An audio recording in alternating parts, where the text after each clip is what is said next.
I went and got a towel. Rolled it up. Got all look forward.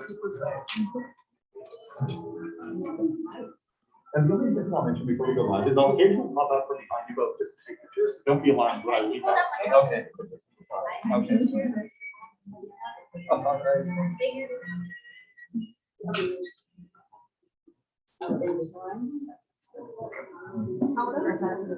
Yeah, well, she's got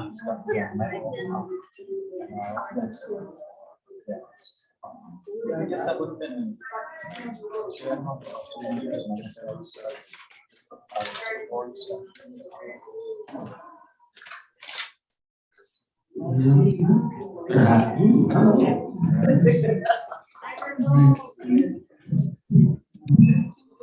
Good evening, everyone.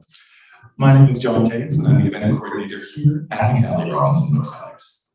Before we begin, I would like to acknowledge that McNally Robinson is located here on Treaty 1 territory, the traditional territory of the Anishinaabe, Cree, Oji-Cree, Dakota, and Dene peoples, and the homeland of the Métis Nation. In addition, the bookstore itself rests on the land once occupied by the Métis community of Roostertown. We are gathered here tonight with huge thanks to all the good folks at Second Story Press to celebrate the launch of the 4th Mighty Muskrats Mystery, The Case of the Ring Race by Michael Hutchinson.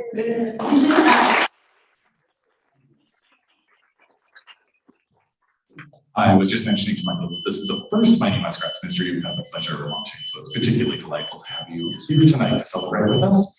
So hello to all of you here and all of you watching online as well. There are just a few quick notes from me, and then I'll get out of the way and turn things over to much more entertaining people who are sitting to my left. Just to let you know how the evening will flow, there'll be a bit of a conversation and a reading that'll take place at the seats just over to my left. Following that, there'll be an opportunity for you folks to ask questions. So you here in the audience, please just put up your hand and I'll run over to you with a microphone. That's just to ensure that everybody here can hear you, but also to ensure that everybody watching live on YouTube can hear your question as well. If you'd prefer not to speak into the mic, feel free to just ask me the question, and I'd be more than happy to repeat it myself. Following that, we'll move along to the book signing, and at that point, we'll bring Michael over to a table just beside the cash desk where we are well stocked with all the Mighty Muskrats titles. So please do avail yourself of those, and I'll have some exciting signing procedural information to tell you at the end of tonight's event. But that is more than enough for me. I now have the pleasure of introducing both of tonight's participants. So Michael Hutchinson is Swampy Cree from the Treaty 5 area and a member of the Mispayastic Cree Nation. He wrote the Mighty Muskrats Mystery series to educate young Canadians, build pride in First Nation and impoverished youth, and create a better Canadian and First Nations relationship. And I'm once again being repetitive because I mentioned to Michael earlier, these are books that manage to just beautifully hit the sweet spot between books that appeal to teachers and books that kids love to read as well. So I know our kids section is a huge fan of these, and to have an opportunity to highlight the entire series has just been such a delight over the last few weeks. Your host, Melissa Ridgen, is a proud Red River Métis and award-winning journalist who has spent more than 24 years covering crime, courts, politics, business, and entertainment for newspapers in 4 provinces. She then joined APTN Investigates in 2009 and APTN National News in 2018. And in that time has garnered numerous awards and nominations, including from the World Indigenous Television Broadcasters Network in 2013, the Canadian Association of Journalists in 2016 and 2019, and Canadian Screen Awards in 2018 and 2019. Please join me in welcoming Michael Hutchinson and Melissa Ridgen. Thank you for being here. Yes. Just so people know, me and Melissa worked together at APTN for a number of years, and we sat beside each other, and we scarred some people who sat around us, I think.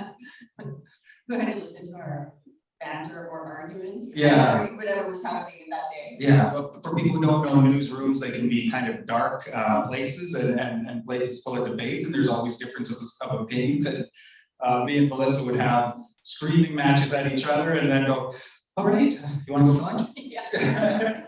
And yeah, there's a few summer students that just were not for the experience. They were not up for the experience. Yeah. It can be a lot when you go from like just normal world stuff into a newsroom. It can be a little bit shocking. It's not for the faint of heart. I would say so. All right, well, let's get to this. Well, I'm excited that we're here for this launch. I have a child who's got the 3 previous books, and thanks to Michael Hutchinson, he's not started quite yet, but he's going to be right away. You know, and I don't know if everybody here, has everybody here read the first 3? So familiar with, you know, I like to tell people it's kind of like a cooler version of Hardy Boys, but with like a little red twist, and it's super good for, you know, that kind of 8 to 13 sort of group. And my sons, all of the books are looking a little ragged. They certainly don't have this nice crispness anymore because they get loaned out to everybody at the lake. It's a favorite lake read for all of these kids and boys, girls. I think 13 is probably the oldest. Yes. But I don't think my kids are older than that. But certainly it would be something I would say. Great gift ideas for kids, but something to pass on to teachers too, like, because teachers are always looking, what can I trust that is okay to put in these little kids' brains? There's nothing controversial in here, but there's lots of factual things that people need to know as part of the Indigenous reality, right? Yes. And it's an eye-opener for a lot of people. Why would you want to start opening eyes at younger ages, right? So pass on to your teacher friends, like, hey, if you know some kids, maybe here's 4 books you can introduce them. Yeah, you can read a little excerpt from this one, give us a little teaser. Yeah, sure. Tell us what it's all about and how did it come to you too? Like, yeah, well, you know, like I guess in my career I bounced between journalism and communications back and forth, and so I guess, you know, on either side, I have a lot of Canadians coming to me and First Nation people who talk about, you know, how do First Nation people think? And you know, it's easy for people to think that we all think in one way, you know, or, you know, that there's just one First Nation opinion out there rather than the full spectrum of, you know, left to right, so to speak, if you want to put it in a linear fashion. But, and so I wanted to write books that answered some of these questions. And then I thought, you know, that young people today are very smart. I think that young people today are, you know, I think they're taught the link between heart and mind in a way, or at an age, I guess, that previous generations might not have been taught about. And so I think that there's there's also a hunger, I think, for justice, and a hunger of for people to see, you know, Canada in a good light, which is completely natural, and it should be seen in a good light, you know, and so I want to write books that sort of answer those questions, but aim them at kids, I guess is what I started with. And like you said, they are like little Hardy Boy books.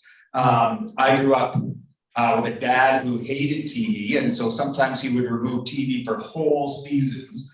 And so I read a lot, and actually, I guess to start off that story, I guess we lived up north in northern Manitoba, and when my mom met my stepdad, he was working in Genpei, which was a hydro town, and hydro basically can hire any teachers they want in their little town. You know, there's no need for standards or anything like that. So I was taught to read in grade 2 by some hippie teacher who was very nice. But when I got to sort of my Canadian hometown, Lac Duvani, I couldn't read very well. And so they basically had to teach me phonics because this hippie teacher had taught me in some different way that didn't include phonics. And so I had to learn how to read. And so yeah, so I learned how to read in grade 4, and then I had a great teacher in grade 5, who this book is dedicated to, Mr. Penner. He's sitting right here. Oh. And thank you for coming, Mr. Penner. And he read some books to us called Alfred Hitchcock and the Three Investigators. And in those books, the three investigators have a very cool school bus fort in a junkyard, and the Mighty Muskrats have a very cool school bus fort in a junkyard, and it's an homage to the three investigators, I guess. And so yeah, I had to learn how to read, and then, like I said, my dad hated TV, so he'd remove it. We were poor, you know, between the ages of 7 and 14. As soon as the snow left the ground, me and my older brothers would go sleep in the hayloft of the barn. And so, you know, I was probably one of the only kids who had to clean bird poop off his forehead before he went to school. But that's such a life to live too. I mean, that's foundational to all these Yes, kind totally. of adventures, right? You actually lived through Yeah, no, adventurous life as a kid that age. Yeah, so What's it called? Windy Lake is sort of a combination. Windy Lake is a fictional First Nation, so it's a combination of Mississippiwistic up north and Lactabani down south, and yeah, and then the Mighty Muskrats themselves, like in First Nation families, kids are herded into age groups, and so this age group watches this age group, and this age group watches this age group, and so that's, excuse me, sort of what's happening to the muskrats, in that they're cousins. There's two brothers, Sam and Atim, but they're basically all herded together, and so when you grow up in a native family like that, your cousins become your brothers and sisters, you know. And my aunt, the amount of people who qualify as an auntie or an uncle is quite large, and we were all kind of interchangeable when I was a kid. Like people don't hitchhike now, but when I was a young man, I'd hitchhike up north to my res to go to just hang out for the summer and stuff like that. But anyway, so all those, not the hitchhiking, but a lot of those experiences go into these books. And you know, the Hardy Boy books, I read a lot, and they were really wealthy. Yes. You know, like they both had dirt bikes, and their dad would charter planes to fly into different parts of the country to go look for clues and stuff like that. My dad never chartered. We're not doing that on a res budget. My dad wouldn't let me go into hockey because we had 5 boys, and just the idea of 5 boys going into hockey was just too much for our family. But so yeah, I want to write books that not only First Nation kids saw themselves in, but sort of economically disadvantaged kids might see themselves. And so that's why in some of the books, the kids are like, you know, do we have any money? And they pool their change, and the case of the missing auntie certainly resounded with me for that when they came into the city. Yes. And just the kind of the flop house mentality. We're going to stay with our aunt, and you just kind of get somewhere, and it's like you're on your own. Yes. And you might get 1 meal a day that somebody will provide you. Other than that, it's like fend for yourself sort of thing, and scrounging together the money. I certainly, a lot of my life I look back at, and that's exactly what you do. I had a question too before you get to the extra part. I'm wondering, do you have a favorite? Well, maybe not a favorite. Do you identify more with any of the characters of the cousins, or is one more fun for you to write from their perspective? Well, I guess there's Atim is the tallest and the largest, so he represents our physical self, right? He's always hungry. Sam and Chickadee, they sort of switch back and forth as representing our emotional and intellect. So they sort of switch back and forth as being leaders of the Mighty Muskrats. And then Otter, his parents died, and so he was raised with his grandparents. So he's the one who's most bushcraft, and I love Otter. Yeah, and has a lot of bush knowledge. So they all remind me of my cousins, and they all say things and little conversations we've had, jokes, the stupid jokes that cousins play are all in there. I guess Sam would be the one that's most like me, because he's a little bookworm and always thinking, and when people are like, would you stop asking questions? And I was always getting in heck for asking questions. I remember one time we were in church in Lactabani, and the pastor was saying something in the middle of church. I'm like, well, my poor parents were like, but I asked a lot of questions. So. Well, but I hope that they had the realization that this was just you training for your job in journalism. Exactly. Right. Yeah, if you knew then, you could have maybe staved off some of the well, I tried to convince them, but I'm just training. This is just foundational to my future journalism aspirations. Settle down. Yeah. I was a stand-up comedian. They didn't believe that one. Okay. You could have done stand-up comedy, actually. I did actually. I did the Yak Yaks a couple of times. I didn't know this. Yeah, in Ottawa, and I guess just Ottawa. Twice, a couple of times. Was it funny, Carla? Yeah, she says dad jokes. I love it. Well, read us something. Okay. So this is from the rig race, and it's you know, so what's happened is there is a dog sled race going on. And so they're this is an annual event, but this is the first year that animal has it's a Winter's Trappers Festival. Something like that happens up in the Paw. I don't know if anybody's ever been up to the Paw during the Trappers Festival. Oh, wow. Okay. So you could Yes. read this and just be like pulled right back to the pod. Yeah. Well, one of the events in here is flower packing race. Yes, which is always very an exciting part of.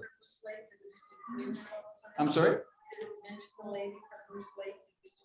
No. There's a ringer? So there- There was a women's category.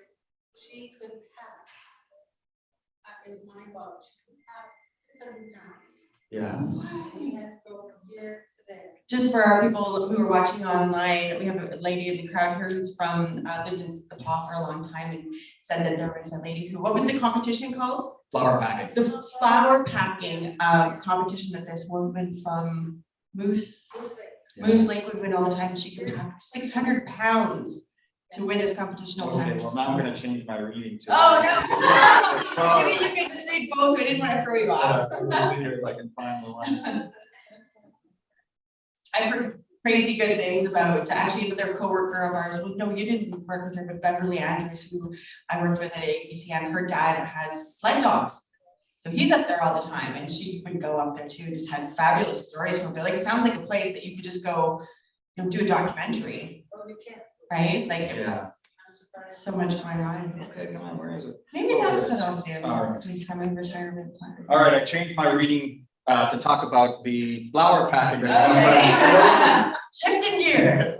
For those who don't know, the flower packing race, basically, there's two trucks. One truck is full of flour and one truck about 20 feet away, or about what, 40 feet away, is empty. And they put on these packs are about, they start off with about 60-pound packs, and they kind of tie them together so that they can layer them over each side so that they're balanced. And the men will carry like 1,200 pounds, like the size of a small car on their back. And it's just huge, and they basically hang it all from their forehead, forehead strap. So anyway, this is an event that usually happens at Trappers Festival because carrying goods during the fur trade was very important. So, yeah, this is the flower packing event in the Windy Lake Trappers Festival. His legs are gonna break. Otter had climbed on top of Atim in his excitement, hanging off his cousin like a backpack, pumping the air with his free fist. Sam and Chickadee screamed, "Go, go, go!" The flower packing contest was a feat of strength and one of the most attended events at the Fur Trappers Festival. Where the grueling gauntlet began, 60-pound flour sacks tied in pairs to provide balance would be very carefully placed onto each contestant.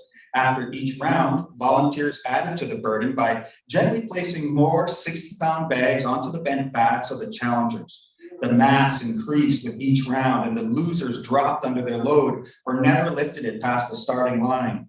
The winners often carried the weight of a small car across the 50-foot stretch of the race. The sun had set, but the event area was illuminated by several floodlights. A corralled crowd streamed from behind orange snow fences on either side of the raceway. Jeff was one of the Mighty Muskrats' biggest cousins. Today he wore his lucky blue jeans, his favorite AC/DC t-shirt, and a special moose-hide jacket that their grandmother handmade for him long ago. Jeff wobbled as he fought against inertia and gravity. The white flour sack stood 6 layers thick on his shoulders, towering above his head, hanging off of him on either side and seemingly ready to slide down his back. A canvas strap stretched from the load and around Jeff's forehead. The entire gargantuan heap was resting on the top of his spine. The Muskrat's favorite contestant was a giant, even in a family of big men. His wide, thick shoulders made a stable foundation for the great load of flour bags. With a tiny shuffle of his left foot, Jeff and his baggage moved forward.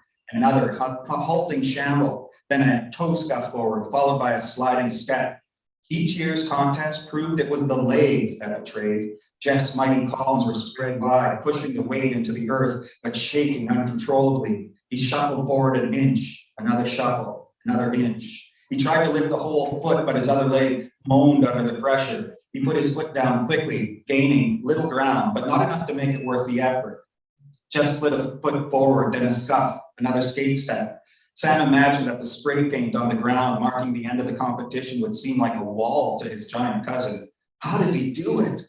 Chickadee covered her eyes for a second with her beaded leather mitt. She couldn't help but think of the year a contestant's load was put on lopsided. The guy's fall to one side resulted in a broken leg. A shiver went down her spine as she tried to shake away the memory of the fractured bone poking out of the muscle. Looking good, cousin. You can do it, she screamed. Atim ignored Otter on his back, even as the little cousin smacked his scalp in excitement. The biggest of the muskrats watched Jeff's technique. His giant cousin's eyes were laser focused on the finish line. Jeff had come in second last year, and Atim knew what it meant to want the gold so bad you could taste it. You got this, Jeffy. Just do it, do it, do it, do it.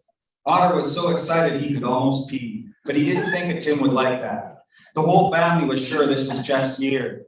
Before the race, Muskrat's big cousin had seemed confident. Jeff had rolled his shoulders, given Otter a head rub for good luck, pointed at the end of the race and said, "That flower is already over there, cuz." It was a pretty cool moment.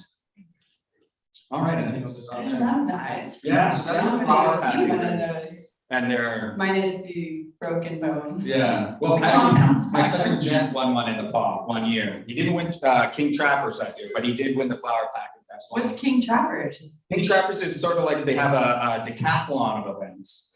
There's everything from like, building a fire and making a cup of tea and who does it fast with just, plenty of steel to, yeah, snowshoe Snowshoe racing, racing. dog sledding. And so whoever kind of does the best with the most points, they're the King Trappers. I know they're like groupies. I know from at rodeos and stuff. I used to go. I worked in Calgary. I would be at the Calgary Stampede, and there's groupies for Oh, things yeah. like this. So do the trappers get groupies too? I don't know. Oh. Jesus, quite nice, right. Okay, well, It's one for the people at Now you home know. who's one lady's pointing at her friends. There's the dog teams that come in. Yes. They're on the circuit. They will compete in the pod, then they'll go to Prince Albert, then they'll go to. Okay. Yeah, the pod is one of the main stops on the dog sensor. This is fascinating. And then Northwest Territories, yeah, it's a big. This is starting to sound like an ad for the Paws Trapper. It is, the pod's a great People at home will town, be like, and, this is suspicious. I have a brother who lives up there and he loves it up there. And I always love going to the Trappers Festival, and I'm just disappointed that I haven't been able to take my daughters up there, but it is, it's right at the end of the school year, or well, in the winter. Seems like it would be a field trip. It's a good reason to miss school. Yes, that's good. Right? That's how I sell it to your teachers. How many? Okay, so this is number 4. Yeah. Are you already working on number 5? I am working on number 5. Number 5 is, so far it's called, and it's working title. Working title. And I don't know why I fell into the alliteration, but it is called The Case of the Pilfered Pin. And so I guess each book has there's the main mystery story, but then there's always a secondary story. And like I said, I wanted to talk about 2 different poles of First Nation thinking. So in the case of Windy Lake, the muskrats have a cousin who becomes an environmental activist, and she changed herself to the pier of the local mine. But they also meet a young First Nation man who works at the mine, right? And so he's trying to be a good person by, providing for his family by working at the mine. So you see these 2 poles of kind of First Nation thinking, and they become friends in the end, but, obviously. And then the second one, it's The Case of the Missing Auntie. It's sort of about First Nation kids who do well in the city, and then sometimes First Nation kids don't do. So you see those 2 poles. And then the third one, it's I wrote these books. You think in First Nation, some First Nation cultures and some First Nation communities, let's say for example, Mississippiwistic, right? Mississippiwistic was right on the corner, for those online. If you look at a map of Manitoba, there's the Great Big Lake, and then there's the North Saskatchewan River that goes all the way across the Rockies into the Great Big Lake, and that is part of the Churchill River system. right? And so Mississippi was right, so it was a very important community, and This junction. yeah, and the first railway ties in Western Canada were laid in our community, and Mississippi means well, Grand Rapids, big thunder waters, and so there's a Hudson's Bay warehouse at the bottom of the falls and a Hudson's Bay warehouse at the bottom of the top of the falls, and my family helped move goods up and down those in yawl boats. Well, yawl boats down back on the way up, but then eventually they put a tramway there. Oh, wow. And so if you go up to Grand Rapids, there's just a little tramway car, and it speaks about that. When's the last time you were back home? Well, unfortunately, I've been to home because of COVID and because of everything that's going on these days. I've been home. You know, I used to say I only go up for weddings and funerals, but nobody seems to get married anymore. So, No, just all funerals. yeah, so I've been up home for a few funerals, but it's good, you know, family. Well, we're that families age. too. Yeah. There's no, we always get married anymore, Yeah. but we're all dying. So anyway, in the third one, that's what I was talking about, so Mississippi, because of its importance to sort of the European and Canadian economy, was squeezed more than say a community like Shamattawa, which sort of is at the end of the river, not an important intersection. And so depending on sort of what kind of First Nation you are, were you in an important area to the Canadian economy or not, it depended on how squeezed your community was, right? How many churches were in your community and that sort of stuff. So the third book, to make a long story short, there's a conversation going on right now in some communities about, do we pull out ceremony or do we still keep it hidden? Because ceremony was banned for a long time and it was illegal. And so a lot of First Nations took their ceremony underground, took their spirituality underground, and, you know, and those First Nations, some of those at the end of the river were better able to hold on to their ceremony than say somebody at Mississippi, where we've only started having powwows in the last, say, 10 years. You know, we've only started having sun dances in, say, the last 5 to 8. So, you know, and you know, when working at APTN, that there are First Nation communities where sweat lodges get burned down. They're still banned. Or burned down. They're burned down, you know. I've done stories, I did one called for investigative called Between the Feather and the Cross, and there was one community, Moose Deer Point in Ontario, where they have to, traditional people have to have a separate food bank program for hungry people because the church food bank program will not give to those heathens, right?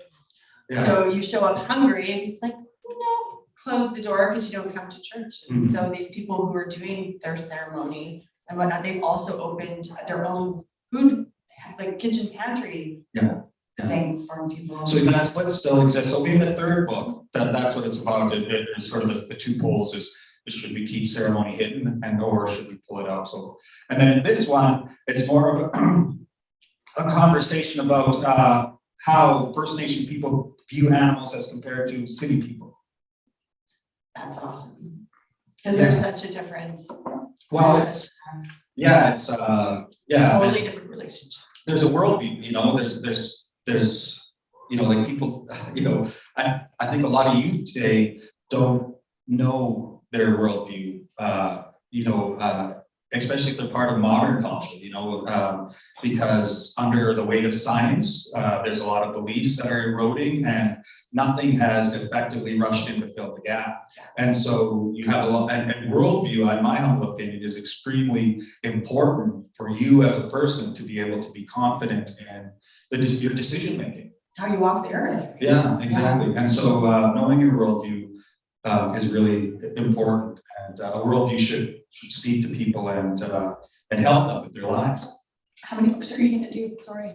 Well, I'm wearing a sweater that just came out of summer storage that I do believe my cat has been sleeping on all summer long. And I'm like dying over here. So bear with me.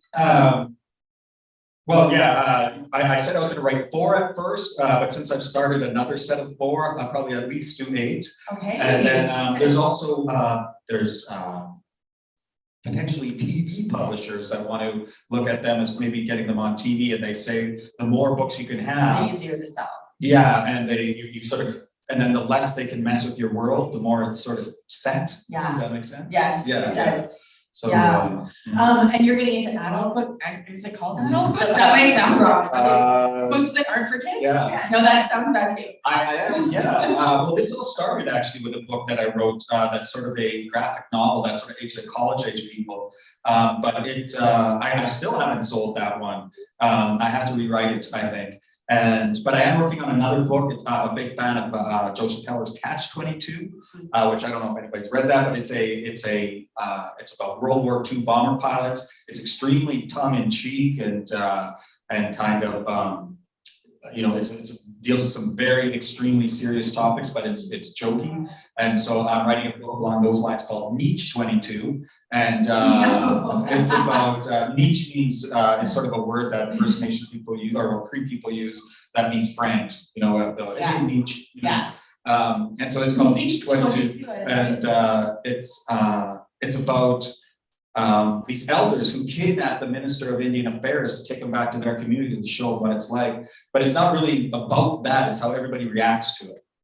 So it's, so you don't really talk to the elders, or, well, you kind of meet the Minister of Indian Affairs at the end, but most of it is just, the Prime Minister doesn't like the Minister of Indian Affairs, so he's like, let's keep them lost until after the election, That's I actually think there's something to that. Yeah. Usually if a Prime Minister doesn't like somebody, that's the portfolio you get handed, right? I crafted. There's no winning with that. I crafted the Minister of Indian Affairs off of Bernard Balfour. Oh, nice. That would be. As somebody in First Nation who media and First Nation politics, there's been Indian Affairs ministers that have come and gone, and Bernard was special. Stand up for sure. Yeah. So you have a full-time job. You've always had a full-time job. Yes. This isn't, writing these books is not your full-time thing. What's your process for, do you come home and you have it carved out for a certain amount of time that you spend writing, or is it as the mood hits you? Yeah. Like, what's the process? Well, what I try to do, most of these books are written over the Christmas break. I do a lot of thinking in my head, I guess, and then I do side projects and stuff. I do have a full-time job. I work for the Manitoba First Nation Education Resource Center, which is it's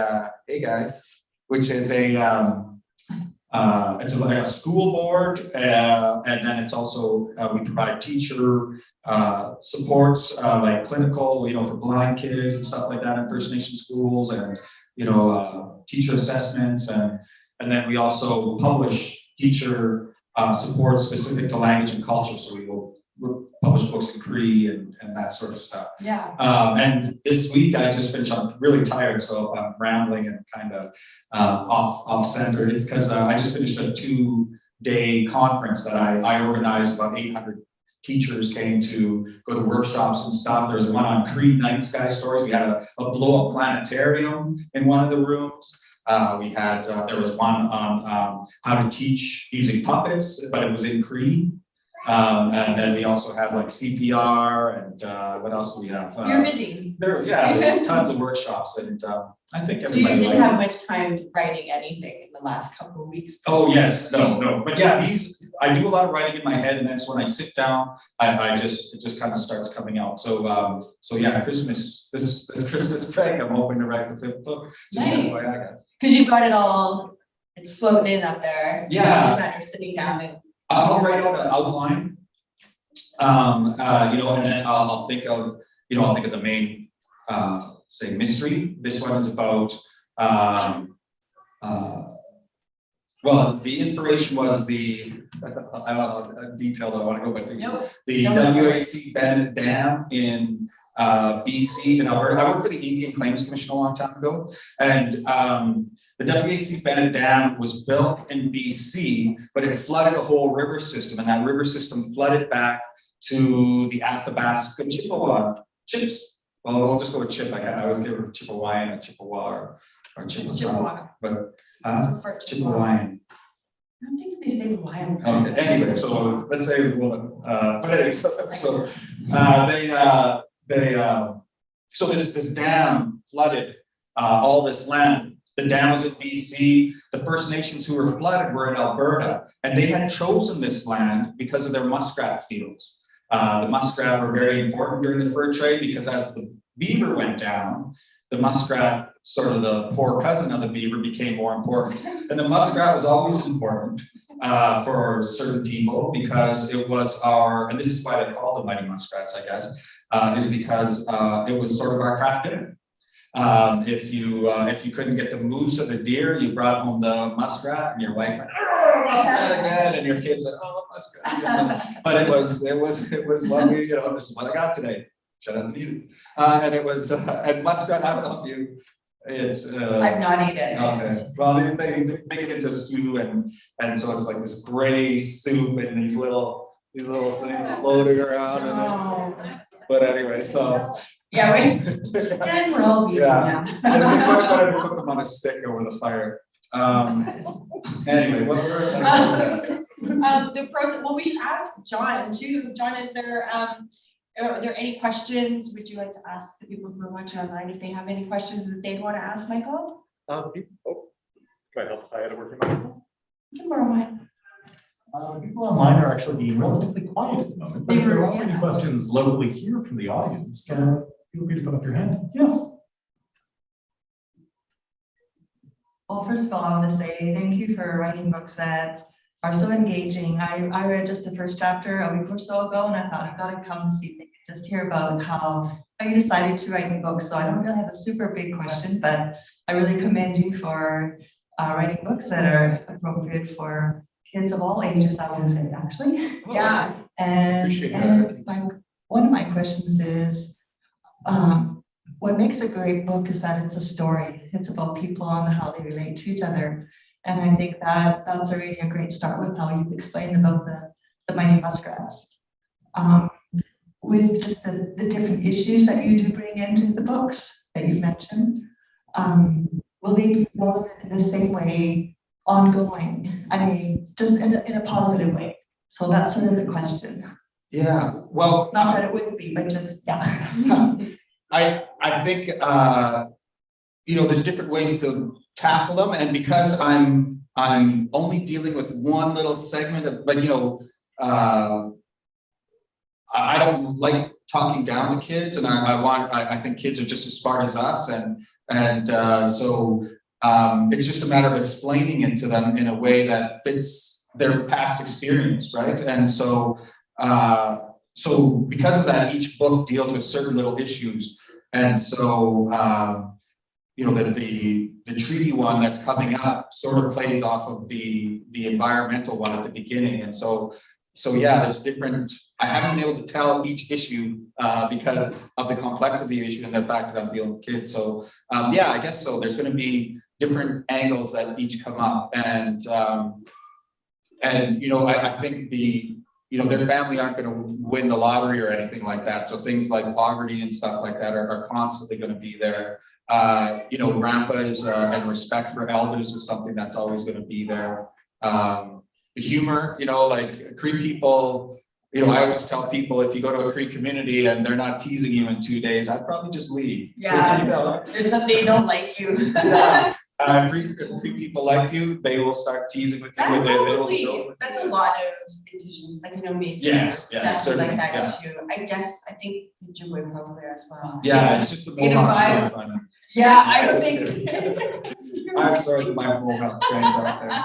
They are just joking with you. Does anybody else have a question here?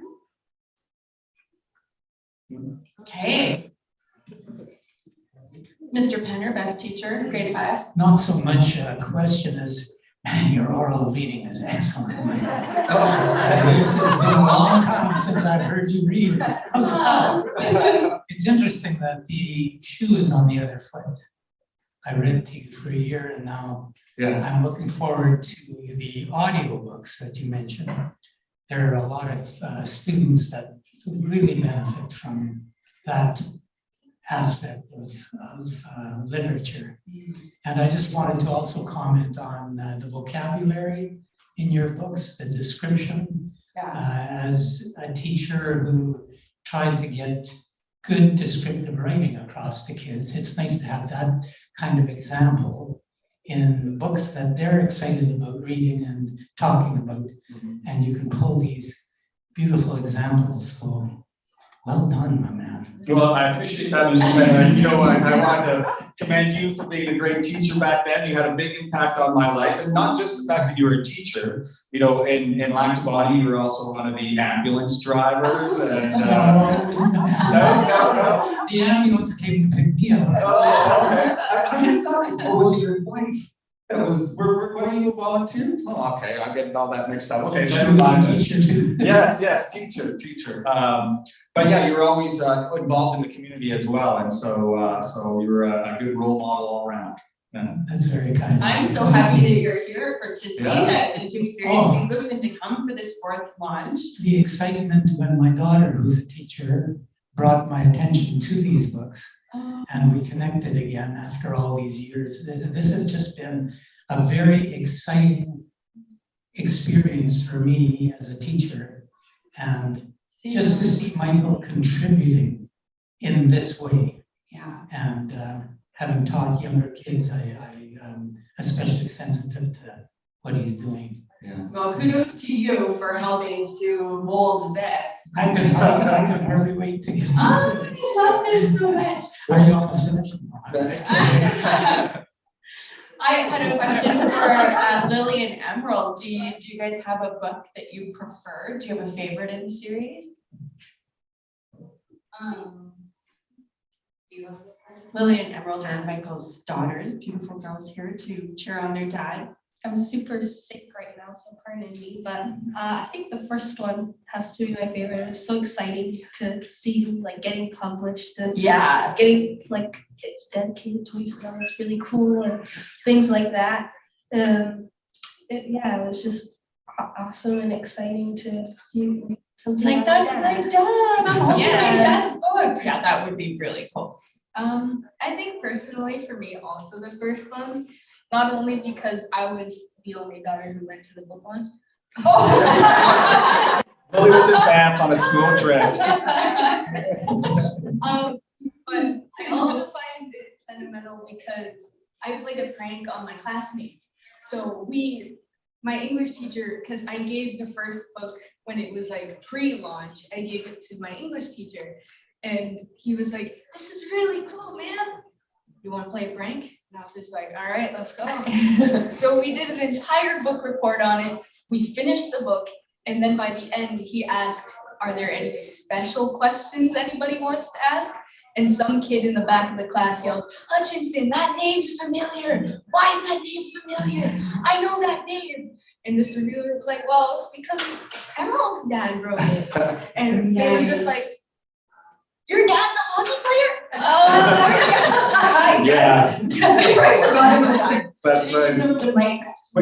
When I used to be on APTN, you type in Mike Hutchinson, Manitoba, and my face would come up, and now it's 4 pages of some hockey player. You're very, yeah. Yeah. In a hockey town, that would happen. Well, do you guys have any questions? Your dad's on the hot seat, so, you know, I kind of. Raise the allowance, maybe this would be the time to ask. I don't know what is on my mind, but the question I thought of the most was a lot like Stranger Things, I guess. They made the characters age over time. Is that something you're planning on doing to maybe hit older demographics, or are you gonna stick with the? That's a great question. That's a great question. You raise smart kids too, eh? Oh, Yeah, Nice. apparently very talkative too. Gee. I was thinking about doing that. You know, after this age, I was thinking of maybe putting them in high school and then doing 8, and then it might be cool to even do them later in life, you know, when they're, adults, and maybe split up, but mysteries bring them together. I don't know, who knows, but yeah, I have thought about doing that. We'll see. There's other books I want to write. So while I love the Mighty Muskrats, I got to put them down eventually, you know, and so the Pilfer Pit isn't going to be out until spring of 2024. So I'm hoping that next year I can try to slip something else in. All right. Nice. Lily, you have a question? do. I remember when you first started writing this one, you were doing a bunch of research, like getting all these books about dog sledding. Is there any special way you plan to research for the next book? Well, this one of the things that I might put into it is the, I don't know if anybody knows about the Solutrean theory. Yeah. It's Friday night, don't nerd out. Well, it's not so much a conspiracy theory, but well, I guess it is. You know, people who are against, well, you know, there's a, you know, this First Nations say that they're First Nation and that they were the first people here, and then scientists say, well, you came over the land bridge, which, you know, there's debate over that or whatever. But there's a theory called the Solutrean theory that they came over from the Atlantic, right? And so this theory is often used by, say white supremacists who want to basically say that First Nations do not have a claim to these lands, that the Europeans were actually the first ones here. And so this, you know, there's so much that goes against this theory, including DNA, you know, and then the logic of the idea is faulty, because even if the Europeans came over here and people came over the land bridge, that just would mean that my ancestors have a little bit of European and my First Nation ancestors have a little bit of, it doesn't mean, it wouldn't, those European, or if a European people came over here for that time, that nation didn't exist at the time of contact. So it's, you know. Or the Mighty Muskrats gonna crack that. No, they're not. That'd be awesome. They are going to be, there's going to be a land claim going on that deals with cottagers and muskrat lands being flooded. Oh, I never did finish that story, did I? Anyway, okay. So and so muskrat land's going to get flooded, and so they're arguing with the cottagers, and then somebody's going to kind of try to get, you know, hide a Clovis point, and then it's going to be found, and that's going to, somebody's going to try to use that as an argument to the land claim, and blah blah blah. But we'll see. It might get dropped. It's a little bit out there. Any other questions, or does anybody want to get their books signed? Like, Yeah. It's going to be, apparently there's a process. John will explain to you. Sounded, I think you said it was thrilling. It'll be a thrill, in fact. Okay. All right. Well, I guess thank you very much for coming. And yeah, if you want to give us the lowdown on the signing. Absolutely. So it's You can just pay me. Each signed copy is $23. I will take cash or e-transfer. So you'll have to go through Melissa first. But it'll be very straightforward, actually. We're just all going to wander over just beside the cash desk where we have a stack of all 4 of the Mighty Muskrats Mystery. So please do feel free to come over, say hello to Michael, and get a copy of the book signed. You don't need to pay for the book first, but we do ask that you pay for the book at some point. And on behalf of the store, I just wanted to really thank Melissa Ridgen and Michael Hutchinson for being here tonight and for talking about these incredible books. And of course, Second Story Press for publishing them in the first place and making sure that this evening could happen. And I'm not sure if either of you have any closing words or anything you might like to say. I would really like to thank Second Story Press. I recently ran into, well, I was in Toronto for the Toronto Literary Festival, and my publisher Marty came out and took us out for breakfast and took us to a really cool alternative bookstore in Toronto. And yeah, Second Story Press is it's a feminist publishing house. So all their authors are female, I think, except for 5 guys, and I think I'm the only straight guy. You're one of the token men. Yeah, so I'm very honored to be a part of Second Story Press, and they're great people, and yeah, I love them. Well, we love the Mighty Muskrats, and we are excited to hear that there's more coming. Yeah. Thanks for having us. Thank you for hosting. Thanks to all of you guys coming through, and Mr. Penner for helping to make this. Thank you all so much, folks.